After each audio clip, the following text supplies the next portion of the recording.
হবিগঞ্জে চাঞ্চল্যকর জামাত নেতা মহিবুর রহমান চৌধুরী হত্যার ১ যুগ পর মামলার রায় ঘোষিত হয়েছে। ১৪ অক্টোবর মঙ্গলবার দুপুর ১টায় হবিগঞ্জের অতিরিক্ত জেলা ও দায়রা জজ প্রথম আদালতের বিচারক সৈয়দ মোহাম্মদ কায়সার ইউসুফ এই রায় ঘোষণা করেন। রায়ে মামলার প্রধান আসামি শফিকুল আলম চৌধুরীকে আমৃত্যু কারাদণ্ড এবং আরও ১৪ জনকে যাবজ্জীবন কারাদণ্ড দেয়া হয়। পদ্মা সেতু, মেট্রো রেল এবং এলিভেটেড এক্সপ্রেসওয়ে নির্মাণের গর্বিত অংশীদার বসুন্ধরা সিমেন্ট।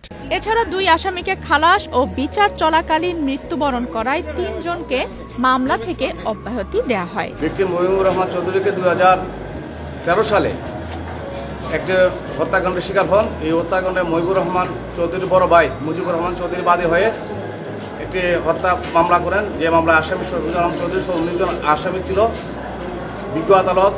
বিজ্ঞ আদালতে আমরা ১০/৮/২০১৭ তারিখে এই মামলা চার্জ গঠন হয় এবং চার্জ গঠন হওয়ার পরে বিজ্ঞ আদালতে আমরা মোট ২৩ জন সাক্ষী উপস্থাপন করতে সক্ষম হই এবং প্রত্যেক সাক্ষী ঘটনার প্রমাণ করতে সক্ষম হয়েছে। আমরা রাষ্ট্রপক্ষে ঘটনা প্রমাণ করতে সক্ষম হয়েছি।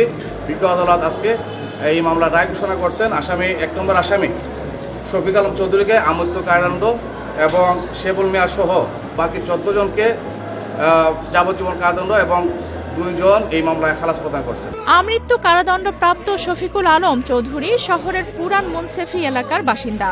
তার গ্রামের বাড়ি বানিয়াচং উপজেলার মকা গ্রামে। যাবজ্জীবন সাজাপ্রাপ্তরা হলেন শহীদুল আলম আকিব, জাহাঙ্গীর আলম, শেবুল মিয়া, রুবেল মিয়া, শামীম আহমেদ, আব্দুল মুকিত, আলমগীর, শামসুল হুদা সরফুল, মকসুদ ওরফে সাউ মিয়া, তারা মিয়া, রতীশ দাস, সায়েদ মিয়া ও নাহিদ মিয়া। তবে এই রায়ে অসন্তোষ প্রকাশ করেছেন নিহতের ভাই। ২০১৩ সালের ১৭ জুন আমার ভাই মহিবুর রহমানকে নৃশংসভাবে হত্যা করে যারা হত্যা করেছে, আজকে সেই ১২ বছর পরে সেই হত্যা মামলার রায় হয়েছে। সেই রায়ে আপনারা দেখেছেন শুধুমাত্র একজনকে আমৃত্যু কারাদণ্ড এবং বাকি সবাইকে মৃত্যুদণ্ড দেওয়া হয়েছে এবং ২ জনকে খালাস দেওয়া হয়েছে।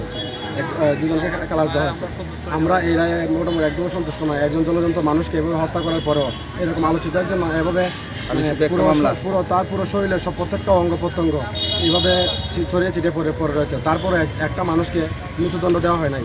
এটা আমরা সত্যিকারই হতাশ এবং আইনের প্রতি আমাদের আর শ্রদ্ধাবোধ থাকলো না। আপনারা উচ্চ আদালতে আপিল করবেন কিনা? জি, অবশ্যই আমরা উচ্চ আদালতে আপিল করব। রায় ঘোষণার পর আসামিদের হাজতখানায় নেয়ার সময় আমৃত্যু দণ্ডপ্রাপ্ত শফিকুল আলম চৌধুরী হঠাৎ করেই জয় বাংলা স্লোগান দেন। এ ঘটনায় আদালত প্রাঙ্গণে উত্তেজনা ছড়িয়ে পড়ে। এরপর বাদীপক্ষ ও আসামি পক্ষের স্বজনদের মধ্যে বাকবিতণ্ডা শুরু হয়। তা থেকে হট্টগোলের সৃষ্টি হলে পুলিশ উপস্থিত হয়ে পরিস্থিতি নিয়ন্ত্রণে আনে।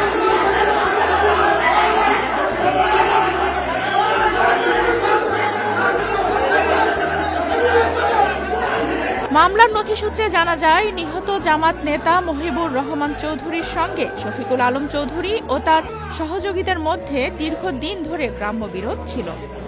এ নিয়ে একাধিকবার সংঘর্ষও হয়। এরই জের ধরে ২০১৩ সালের ১৭ জুন রাত ৮:৩০টার দিকে হবিগঞ্জ শহরের পুরান মুন্সেফি বড় পুকুর এলাকায় মহিবুর রহমানকে একা পেয়ে প্রতিপক্ষরা ধারালো অস্ত্র দিয়ে কুপিয়ে হত্যা করে। স্থানীয়রা তাকে উদ্ধার করে হবিগঞ্জ আধুনিক সদর হাসপাতালে নিয়ে গেলে চিকিৎসক তাকে মৃত ঘোষণা করেন। পরদিন নিহতের ভাই মুজিবুর রহমান চৌধুরী বাদী হয়ে হবিগঞ্জ সদর থানায় মামলা দায়ের করেন। আফসানা রিপা, বাংলাদেশ প্রতিদিন।